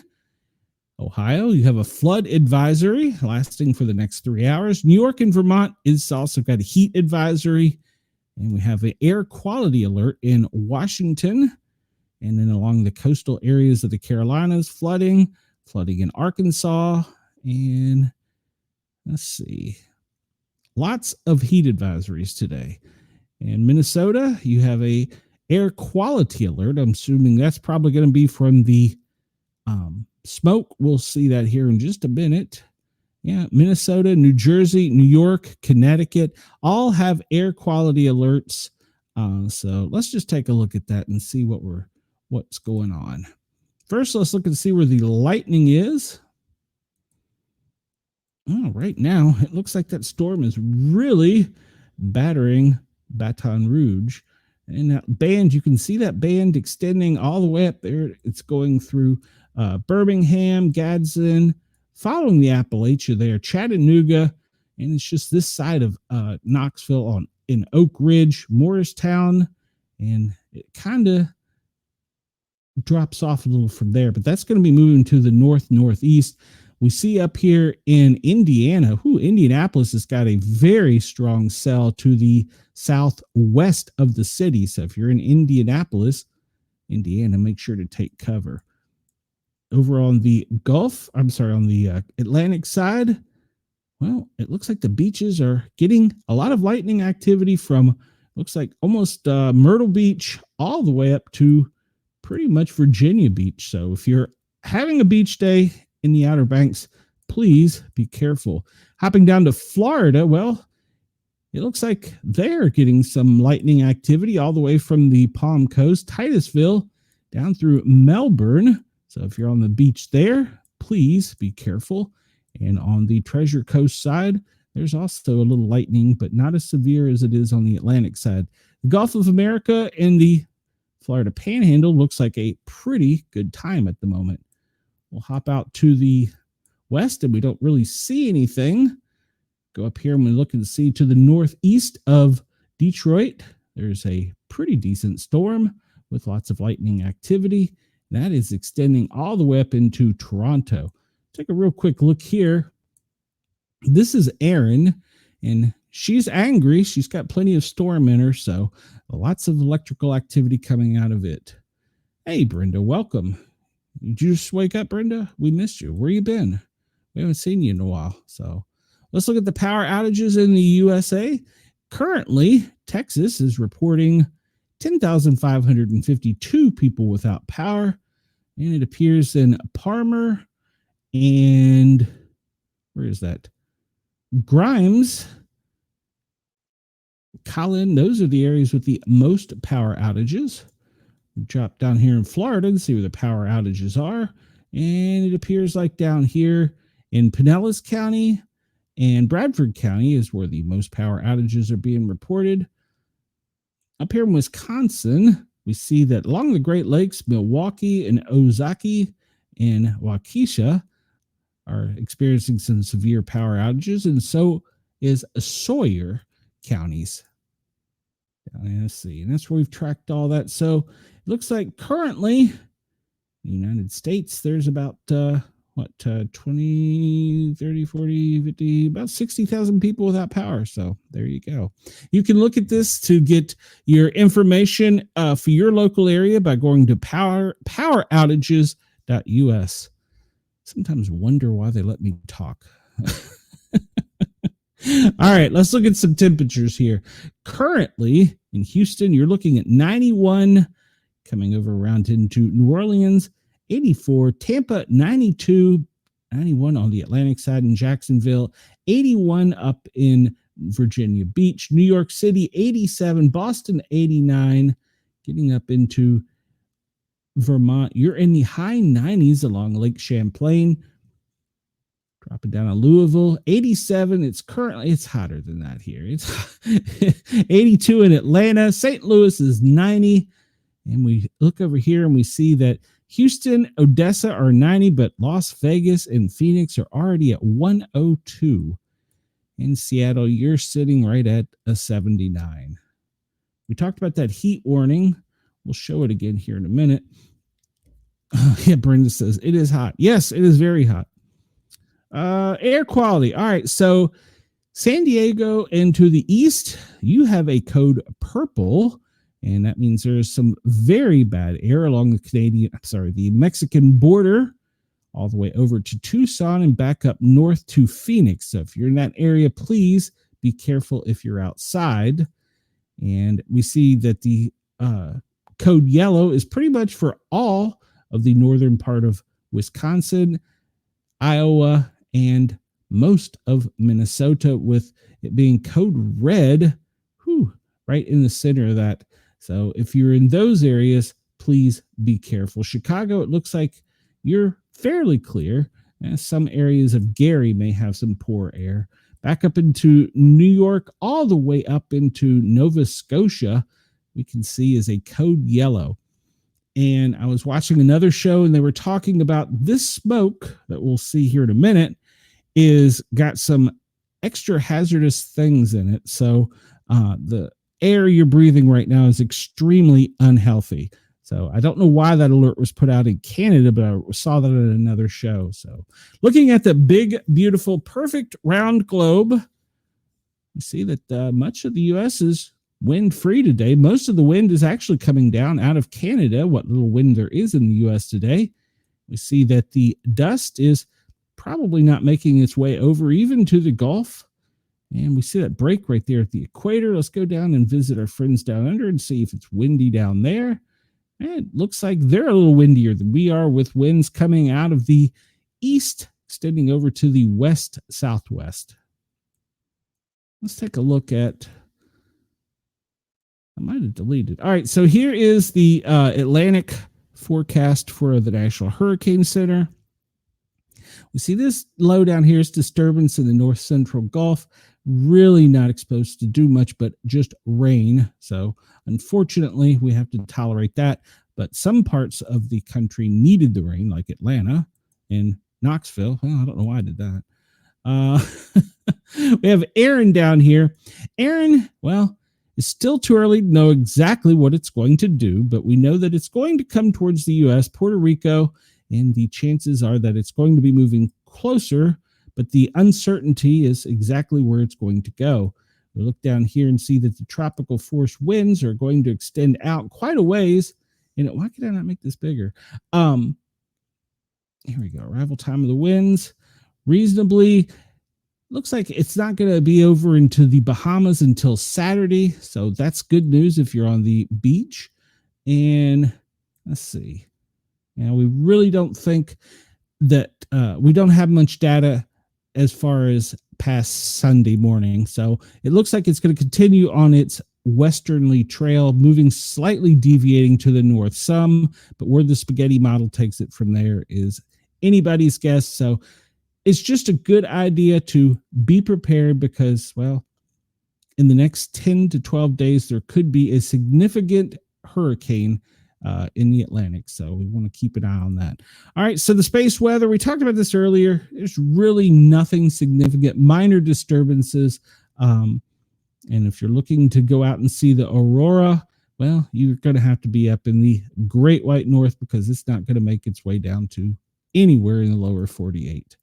There is currently no tsunami warnings, advisories, watches, or threats. So that's good news. All right, well, this is out of order, but this is the heat risk from the National Weather Service. Brenda, I have had 2 Mountain Dews today, and I think I need another one. We'll talk later, Brenda. I just didn't want to get out of bed today. Oh, look up here in the Northeast. Look at all those heat warnings. That's pretty much all of Maine, Vermont, New Hampshire. Code red, which means it's major. Stay indoors if you can. Make sure you're hydrated. Sunscreen if you're outside. Code orange, following all the way down the Appalachia, down into the Gulf of America, both bilaterally, east and west, code orange. Get into some code reds in Florida and southern Georgia. And most of the rest of the country is code yellow, which is minor. And still, it's sunny out there. And if you look over here on the West Coast, well, west of the Sierra Nevada, all the way down to Southern California, code orange, code red. So if you're outside today in any of those areas, please wear sunscreen and hydrate well. Look at the fires burning. And we see, well, let's see, this one here in the Backbone is 1,849 acres. And this is in, where is this? This is in Louisiana. We see the big fires over in Colorado that they're working on. And these are the fires here that just aren't being reported to me. 1,700 acres. That seems like a pretty big fire that they should have put in the daily report. 423 acres. These are all over in California. Guilford, 118,068 acres. You'd seen that would make more of the daily report, but they didn't have anything on there. 5,370 in the Canyon fires. One of these was growing exponentially. I think it was up here in the Northwest. They're calling it the Orleans Complex. Can I see? And zoom to location. Will it show me? No, it's not going to show me the area contained, is it? Because this fire was growing at a very alarming rate, but I didn't see it on the FEMA Daily Report. But I'm seeing all the news reports saying that, well, it's a very large fire. Why did it do that? I don't know. Okay, well, I guess it's not going to show me the boundaries of the fire, which is what I wanted to see. Okay. We see up here into the Pacific Northwest. Well, according to the Forestry Service, there are fire warnings out there, so that are not reported by the National Weather Service, which is kind of surprising. Site's loading really slow right now. She says, Brenda says, I have coffee, so I can get a recap. All right. Well, that is the nice thing about my show. You can always come over to YouTube and find it. I encourage you to like, follow, share, and subscribe, because you can come over and see it at any time. I'm going to move on from this map because it's just loading slow and not cooperating. So we'll move on. And we see here, this is the fires, and this is also the smoke map. We see most of the fires, the smoke is coming from Colorado and Texas, extending up into the Midwest, all the way to Chicago. Now, so the problem is the smoke from the northern fires in Canada is coming in and merging with it and extending out to the east, pretty much from Washington up through Nova Scotia. So you are going to have very hazy days. Let's see, can I zoom in? It's not going to give me anything. Okay. I was really wanting to know more about these fires because they seem to be growing, but it's not being reported by FEMA. So, all right. Well, that shows the outline of that fire. Where was the one that was the larger one? It was up here somewhere, wasn't it? No. That's a containment area. There's one of these in California that was very large that was just growing, and they weren't talking about it. It's not even showing up on this map. I don't know. Weird. Okay, we're going to move on. We're going to talk about air quality in the world because we're an international show now.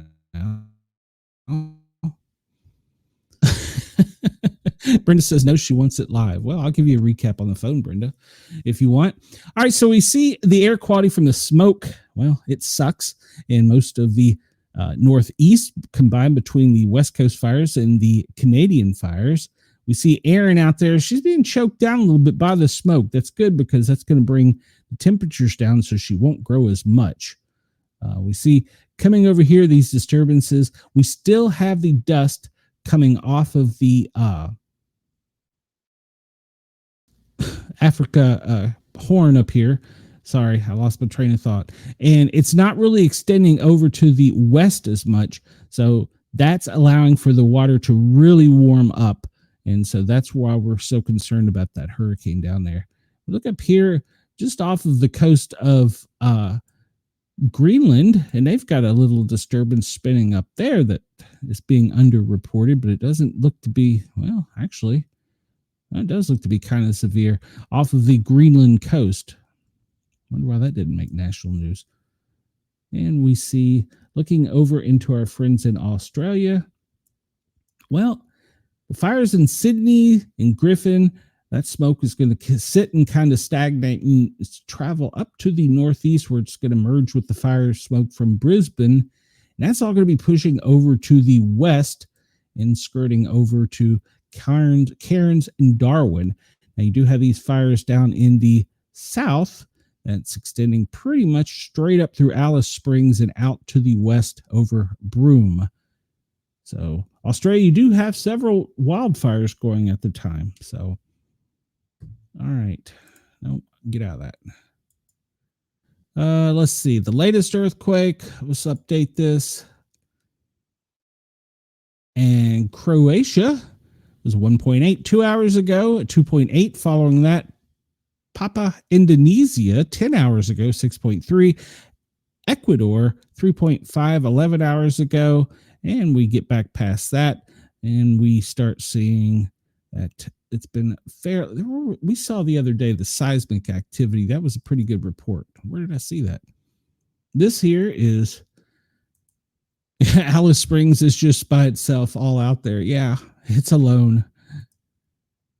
I understand that it's a great distance away from everyone else from what I hear. Let's see. 2.8 in, that was a small one in California. That was the most recent one. I thought we just read the other one was in Papua New Guinea. Okay. Active volcanoes. Well, we see the volcanoes are active over here on the Alaskan Islands down into Russia. They're very active going over into Russia, and there's also a lot of seismic activity. Where did... Oh, okay. Okay, that's showing them. I'm trying to think where I saw that the other day, where we had the best report. Today, okay, here we go. Today's global seismic activity level is high. All right, let's read more about this. So the world earthquake, go ad free, maybe later, get off my screen. The world earthquake report for Tuesday, August 12th. It's a seismic activity level high, magnitude 6+. The report is saying 1+, 5+, 10, 4+, 65 earthquakes. And we see most of them are going to be down in South America and some over in the Middle East. All right, that's interesting. So you can see here in the 10 largest earthquakes in the past 24, a 6.4 in the Indonesia region, and a 5.5 in the Samoa region, 5.4 back in Indonesia. And okay, this is kind of a fascinating little, you can go to volcanodiscovery.com and get a earthquake report daily. And today they're saying it is a high seismic activity warning. All right. And let's go over here. Looking at the volcanoes, well, it's code orange for the Great Sitkin. And we've talked about that one numerous times. So slow eruption of lava today. And they're looking at the spur. Well, it's a code yellow. And unrest is there going to be continued rumbling there. Kilauea code orange. And they're not seeing any lava, but it is a code orange. And let's see. I'm just scrolling through here as we go. I hope you don't mind. I'm going to get off this. All right, let's go to the disaster alerts. And we'll see out here in the Pacific. we see the storm moving off, and it's not really going to harm anybody. Looking over here to the lower 48, goodness gracious, we got 8 new notifications. Severe weather in Vietnam, flooding in Alaska, volcano in Guatemala, thunderstorms in Hamilton, which is in Canada, and severe thunderstorms and squalls in Ontario. Okay, interesting. Let's close that. Looking. Zooming in a little bit.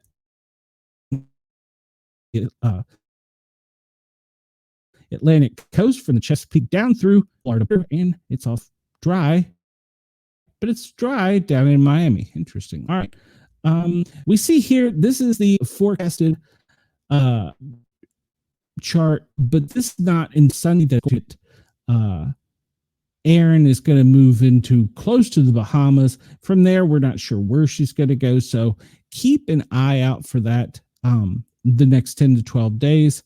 And let's see, we talked about fires over here in California, Guilford fire. No, that's not the one.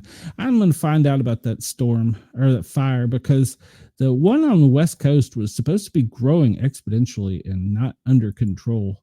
So did I break up? Is that what you were saying? Did I break up, Brenda? Or I hope I didn't break up. All right. We haven't looked at this list in quite a while, so we'll hop around a bit. All right. So animal attacks in Pakistan, a crocodile attack.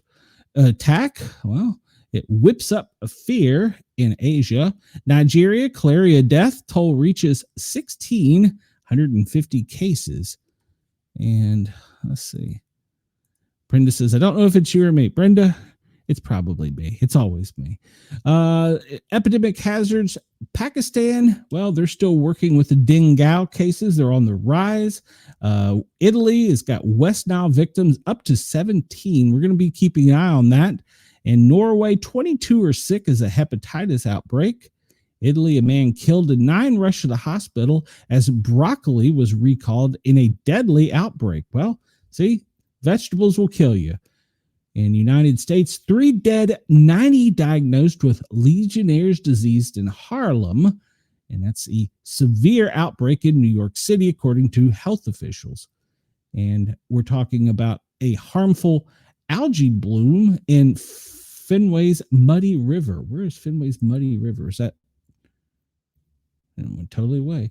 Fenway's Muddy River is got Boston health officials are warning the public to avoid contact with water in the Fenway Muddy River. There's a cyanide bacteria, sometimes called blue-green algae.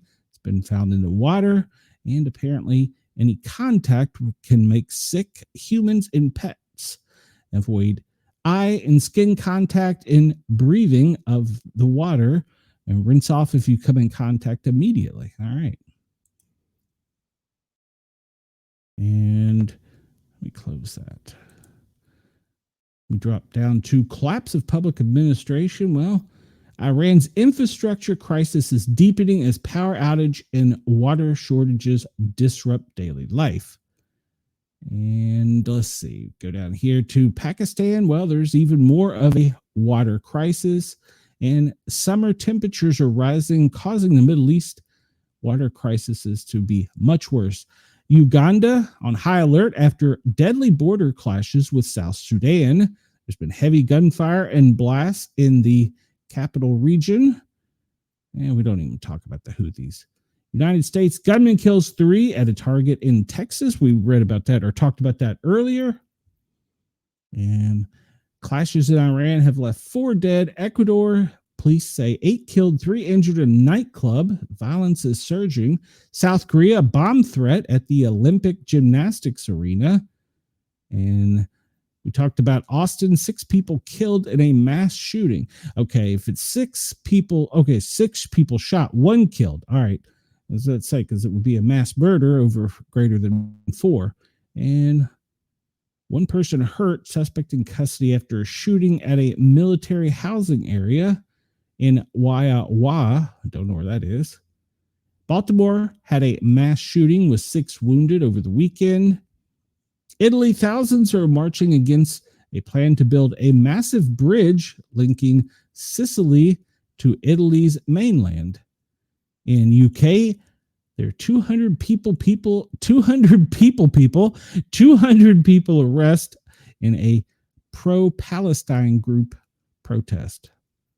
And they're reporting that in the Russian Federation, a terrorist attack was thwarted in Moscow, and in Pakistan, an IED blasted Jafar. And we could always talk about war because, well, there's always something new there. And Bulgaria, over 100 fined for beach parking violations. All right. UK, the British Navy behind leaks, according to investigations. All right. In an explosion at the steel plant yesterday, I think there's Chris, was it 2 people were killed? Hold on, let me catch up in the comments. Chris says, is RFK Jr. responsible for their 17 West Nile cases that literally are? Do people have common sense? No, it's, of course. Brenda, I'm not even going to. Somebody will at me. Let's see. There was a house fire in Maryland that left 4 children, 2 adults killed over the weekend. And India, fire breaks out at a temple with 7 injured, including the chief priest. And we talked about wildfires. We talked about earthquakes, landslides in India, Pakistan. And apparently there was a landslide after a local tsunami. Okay, a landslide triggers local tsunami in southeast Alaska. The Spur volcano in the U.S., along with the Great Sitkin and the Kilauea, have all been active. And flash flooding in Mexico, in China, severe flooding. And in Nigeria, flood kills 8 and destroys farmlands. And Iraq is facing major power outages. Canada, 12,000 British Columbia hydro customers in Richmond without power due to outage. In Iraq, over 600 pilgrims hospitalized after a chlorine leak. And talked about the largest National Guard troops arriving this morning. In France, a jellyfish has forced a nuclear power plant to shut down. Interesting. In Air India, flight door fails to open at an airport and they're stranded for hours in Asia. And in the UK, dozens evacuated after a water main burst into the street in North London over the weekend. And in Japan, a British F-35 makes a emergency landing over the weekend. There's a plane crash in, where was that? That was in Colorado, wasn't it? Yesterday, Romania, 2 killed in a small plane crash. Gambia, 2 killed in a bus accident. Peru, 3 killed, 30 injured in a bus crash. India, 7 killed after a pickup falls off a slope. All right. Egypt, 2 killed, 7 injured as a microbus runs over pedestrians. Nigeria, 5 killed, 6 injured in a crash. And water accident, 1 swimmer dead, 4 rescued after getting caught in riptides. All right, we talked about that off of the coast. We talked about the storms. And all right, we're going to move on to the next thing before we run out of time here. We're actually getting through some of the stuff today. I haven't talked as much. All right, look at the New England fire news. This goes back for the past 24 hours, with the most recent event being reported at 7:30 this morning up in Massachusetts. There in Sudbury, there was a working commercial structure fire. And let's see, stabbing. Where was that? On scene of a person stabbed in Philadelphia. There was no shocker there. Let's see, second alarm fire overnight in Oakland, New Jersey. In Washington, D.C., well, there was a 2-story middle-of-the-road dwelling fire with a box alarm. And let's see, Philadelphia, that's talking about the fire that was a 2-alarm at the Frankfurt Hospital. Oh, no, wait, that's something there. That's a shooting. 2 gunshot wounds, stable condition, walk into the Frankfurt Hospital. It was hard to read that one. And perp search in Mass, Dedham. 3 perps fled into the woods after shooting. All right. Wisconsin, we don't often get alarms reported there. Second alarm for a 2-story single family dwelling. And it was overnight. And I'm looking to see if there's anything major here. We had a stabbing in New York City in the Bronx. And a third alarm fire in New York City. And that was in Clifton Springs. And let's see. It's getting back a little ways here. If you want to read all this, you can go over to New England Fire News and get the update. Chris says that jellyfish is one tough SOB to shut a nuclear power plant. Yeah, I'm wondering, was it a nuclear jellyfish? I'm with pictures, oddly enough. Does that surprise anyone? All right, let's look real quick at the interactive map of crimes in the lower 48. And let's see, we'll start off down in Florida and see. Well, there is where is it? First responders rushed to the scene of fire burning at a popular resort in the Sunny Isles. Okay, that was yesterday. Jacksonville. Crews are working a residential structure on Berkeley. We get up into Georgia and we see a man critically injured in a stabbing in Macon, and we always got to have some fun stuff. Atlanta police is taking a car crash or a carjacking, and well, yeah. And Gwinnett County police are investigating a fatal shooting at a home in unincorporated Snellville that was near my home, where a rapper died. They're all rappers. They're all up-and-coming rappers I've found. And 2 comedians injured in Charlotte in a shooting over the weekend. Well, that's not funny. All right, hold on here. Is that got to be... There's no more to the story than that. Okay, well, I need more details on that one. It doesn't seem like it's very funny. Washington, D.C., we have the fire reported. That was 8 hours ago in the 3700 block of 8th Street. Active fire from the roof. One conscious victim was removed from the 2nd floor. All right. And what else do we have here? Adult male was originally listed in critical condition, later pronounced dead after being shot multiple times in the 1200 block of 12th Street. Well, where was the federales? They were supposed to be there for it. Champlain Street, well, a small fire at a first floor apartment. And back over to Anacostia, well, there was a working row house fire. Let's move up here and see what happened in Newark. Delaware. Man injured in a 4-wheel crash along the White Clay Creek. All right, Philadelphia. It's probably going to be a shooting. Investigation underway after police said a man was stabbed several times. We've talked about that in the past, about knife wounds. Woman found shot to death inside an apartment in Philadelphia. Go up here in New York. I'm sure there's some interesting things in New York. And members of the Essex County Prosecutor's Crime Scene Unit collected evidence from 89 Astor Street, where a man fatally shot his ex-girlfriend inside her home. 42-year-old Kasim McDonald arrested for allegedly shooting 45-year-old girlfriend Shaqueen Williams in her apartment on Astoria Street in Newark. All right. And what do we have here? In Manhattan, well, shots fired. And what do we got up here? This is going to be 2 killed in a 7-vehicle crash in the Bronx. 1 driver is in custody. Brenda says, I'm going to make a smoked turkey wrap. Do you want one? Yeah, I wouldn't mind one, actually. What's going on up here? And women and 2 dogs found dead in a New Hampshire house fire. That's sad.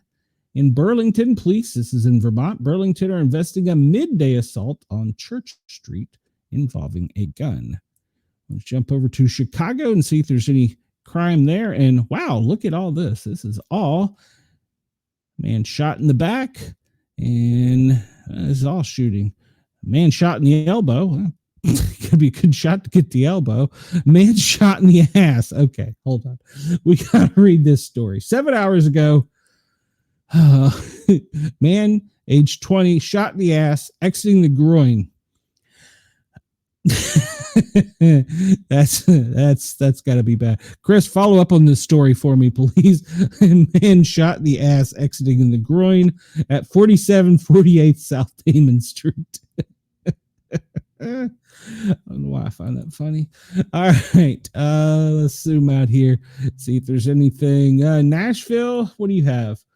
Teen injured in a crash involving an ATE. And Chris says the media has gotten a large part of the public thinking just because they don't see a firearm, they are safe. That's never the case. Yeah, never the case. So always think they have a firearm. And you know what? In some areas, you could be free to carry one. So I'm just saying.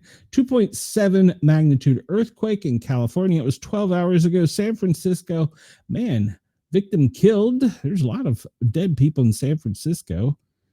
And what happened down here in Tijuana?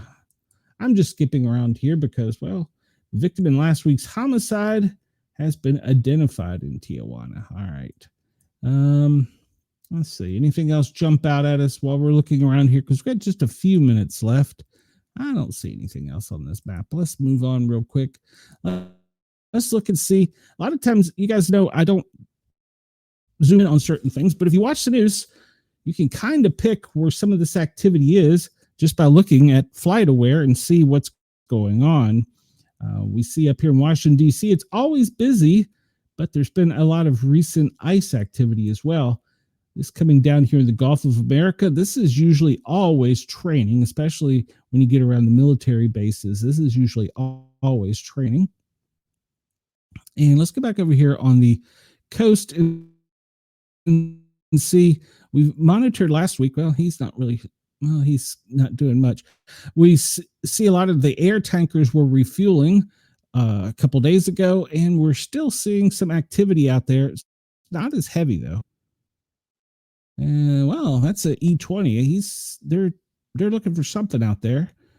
Let's see if there's any activity up in Alaska, since we know we're going to have a visit up there soon.